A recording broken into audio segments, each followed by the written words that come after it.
Hey everyone, Voltie here.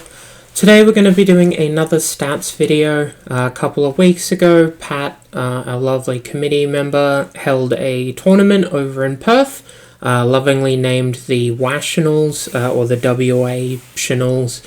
I'm not entirely certain how the promo material came out, but it was a big event for 7 Point. It had 78 players, and we'll be going over the stats of that event today. So we've got 78 players, so there were 7 rounds of Swiss with a top 8 cut.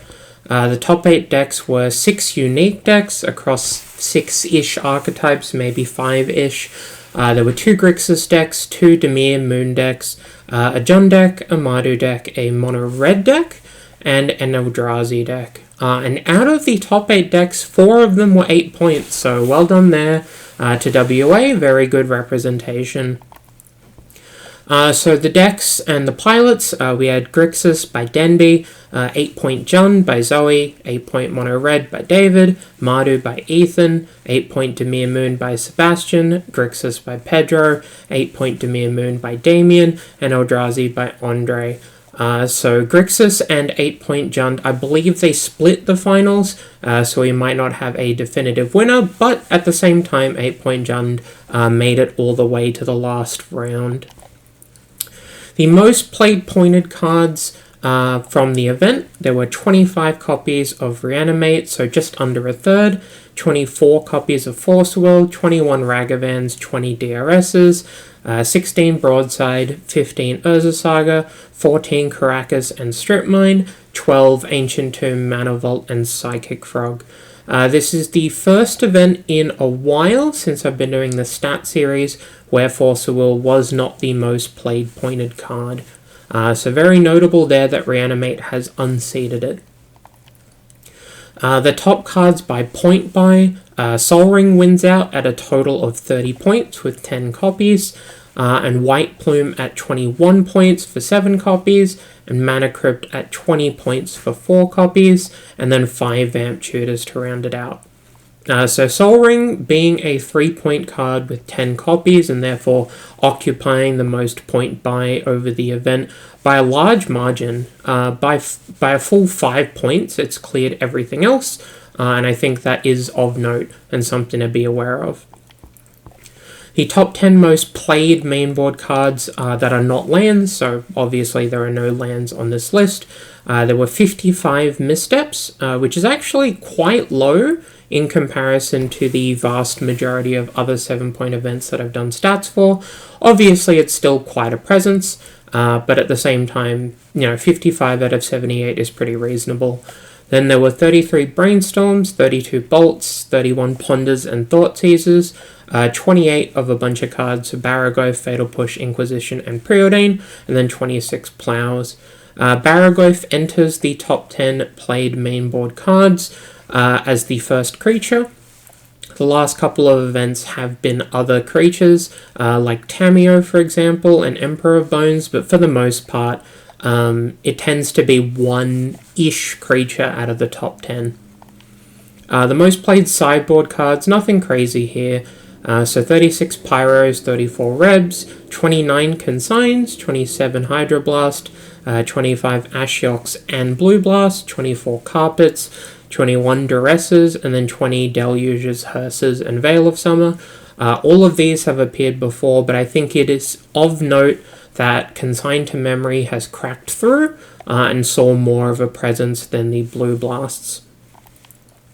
The top pointed cards by top 8 conversion, so the max CF possible for this event was 9.375, so anything that approaches that number has done quite well, or the further it deviates from 1.0.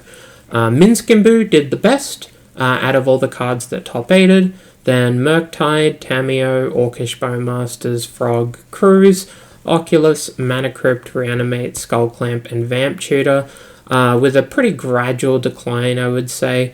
So Minskimbu being a Gruul card that did very, very well is quite interesting here because, as you can see, Murktide, Tameo, Bowmasters, Frog, Treasure Cruise, and Oculus are all in Dimir, and then Mana Crypt swaps in, and then Reanimate, which is another Dimir card, and then Clamp and Vamp Tutor. Vamp Tutor not really falling into the Dimir category in terms of the Blue Black Moon decks or the Grixis decks, for example, but Minskimbu did very, very well at this event.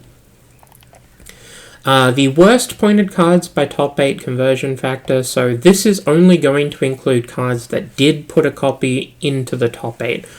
So there are, plenty of cards that had a 0.00, and that's because no copies made it to top 8. Broadside Bombardiers actually performed really poorly, and the worst out of all the cards that did manage to make top 8 at 0.59. And then Saga, Caracas, Manifold, and Ancient Tomb, all with pretty reasonable, I would say, stats. Urza Saga did pretty poorly as well, but once you get to the 0.78 range, it's pretty reasonable to sort of miss the 1.0 mark. The top pointed cards by winning conversion factor, so the maximum possible was 2.5. We have Caves of Chaos Adventurer and Library, which maxed out. Renin 6 and Mana Crypt at 1.88, Tamio, Broadside, Goblin Recruiter, and Treasure Cruise all with pretty reasonable 1.6 plus scores. So it is of note that Broadside has a positive win rate for this, but a negative win rate for the other one. Basically, that means that despite putting a copy of Broadside into the top 8, the vast majority of people playing Broadside Bombardiers ended up with a 4-3 record or better, but did not make top 8. So if you're interpreting the data, that's basically the way to look at it. So it did well. It did better than would be expected of the number of copies that were played, but it did end up in the slightly above average category. The top pointed cards by winning conversion factor with at least 3 copies, so this is going to remove a lot of the outliers like Library of Alexandria, where typically we see 1 to 2 copies. This list is probably the best way to analyze this particular event, because these are cards that were played quite a lot and did very well. So Renin 6, Mana Crypt, Tamio, Broadside, Fable, which surprised me, Ragavan, White Plume, Murktide, Orcish Bowmasters, and Reanimate. Once we get down to the 1.4 range, that's pretty close to average with a 2.5 cap, but the Renin 6, the Mana Crypt, and the Tamio up here, these cards did very well. The worst pointed cards by winning conversion factor, so this required someone to play the card and to get a 4-3 record or better.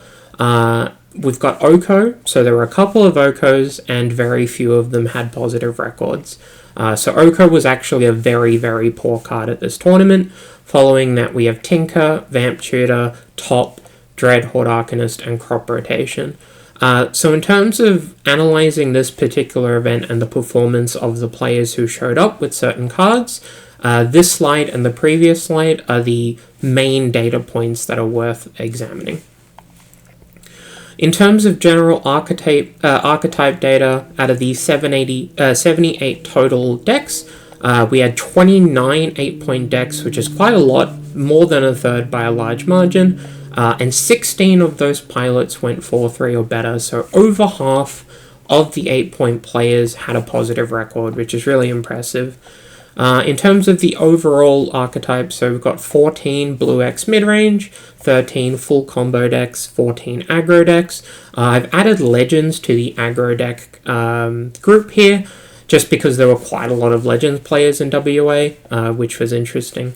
There are 4 mid-range combo decks, 8 big mana decks, and then 20 non-blue mid-range decks, so your Juns, your Mardus, your Rakdoses, and this was the largest percentage of the metagame, which was very cool to see.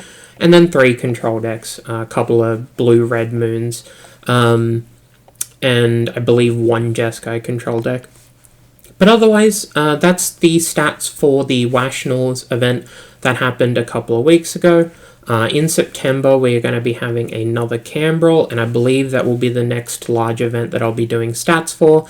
If you would like, I will link the article and video on how to understand these stats in the description below.